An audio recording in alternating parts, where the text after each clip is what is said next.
Hey guys, and welcome to my video guide on the Toolbelt and the money pouch. So these two updates were implemented on December 6, 2011. So let's hop right into it. So to get to your Toolbelt first, we'll do that.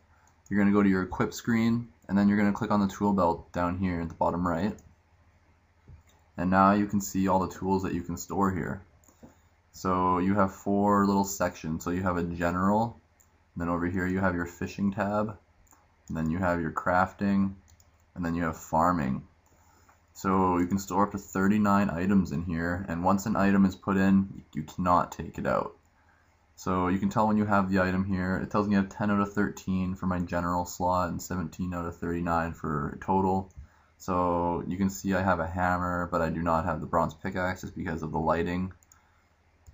So starting from here, you can put a bronze pickaxe in here, a hammer, chisel, bronze hatchet, a knife, tinderbox, a saw, pestle and mortar, machete, a watch, chart, shears, and a noose wand. So going on to the fishing tab, you can use a crayfish cage, fishing rod, small fishing net, big fishing net, fly fishing rod, harpoon, lobster pot, and barbarian rod. Next up is crafting.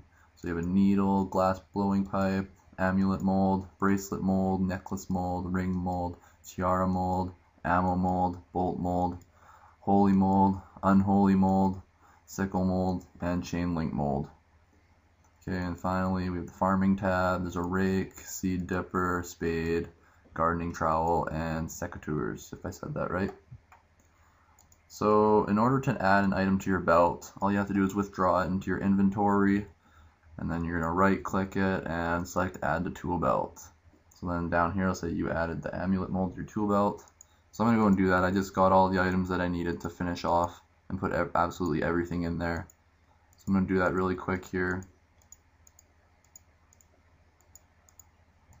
Also note that the chain link mold is obtained during the Legacy of Seergaze quest, and the unholy mold is obtained during the observatory quest, I believe. So there we go, I just added all those to my belt.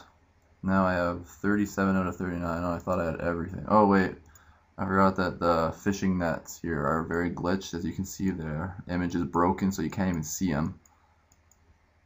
So I'm going to add that, and I'll add that as well. So now my tool belt should be completely full. So what advantage does this give you? It makes it so you don't have to put them in your inventory, and you don't even have to store them in your bank anymore. Also, lots of things have a single click option. So for example, logs. Now that I have a knife in my tool belt, I have a tinderbox in my tool belt, I can now just right click them, and I can either craft it, and what do you want to use on the log? You can either use a tinderbox or a knife. So I'm going to say let's use a tinderbox on the logs. So bam, I don't have to use a tinderbox on my logs anymore. Also, you can just right click to do the light option. So let's go to craft, you can select to use your knife, and then you can select what you want to make. So let's make an oak short bow. Cool. So some other cool notes about our tool belt. For the spade, where is the spade? Oh, it'll be a farming. So the spade here is intended only for farming action. So for example, activities such as barrows and treasure trails, you're going to have to bring another spade with you in your inventory, or else you won't be able to dig the spot. So it's for left click options only. So if you need to dig something in the ground specifically and you need to click on a spade in your inventory to dig, then you got to bring another one. Also, they added an achievement, or not for those. Let's go to general.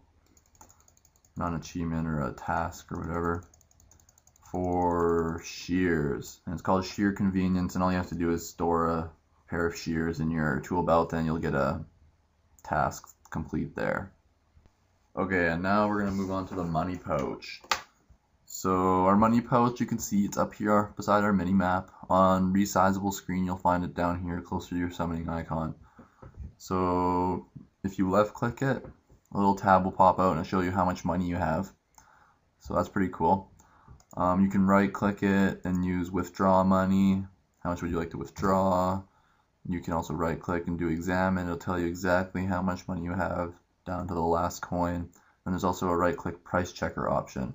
And for some reason it's a little bit buggy right now. I'm not doing anything, but it's telling me to finish what I'm doing before opening it up. So sometimes it works for me. Here, let's try running around and see what happens. There we go. So there, then you can instantly just go and price check your stuff. Other cool features, you can store up to 2.1 billion coins in it. So almost max cash, but not quite. It is protected by your bank PIN upon login, so if you were to get hacked, they won't be able to get into your money pouch without your bank PIN. All coins that you receive in-game now, so from drops, quest rewards, doing like things with the Grand Exchange, they all go directly into your money pouch now. Apparently you keep your coins on death, and the only time you can lose coins is if they're in your inventory and you're in the wilderness and you die. So this isn't really tested, and I don't suggest you go and test it with your entire bank. Maybe take 10 coins with you and go and die with the money in your money pouch, because apparently you won't lose it. So again, untested, so maybe try it out with 10 coins, and maybe you can give me a comment on my video and tell me what happened. So all financial interactions are done through this pouch. So when you go to the bank or you go to the Grand Exchange, you can use money right out of your pouch, so you don't have to have it in your inventory. When you go to a NPC shop like the general store or a crafting store or whatever, you can do all your financial interactions through there. Other than that, pretty cool updates, but I think that's about it for this video. If you have any questions, please ask in the comments box, and that'll be it. So hopefully later today I'll be releasing the loyalty program batch 3 rewards that they just released, so stay tuned for that. See ya.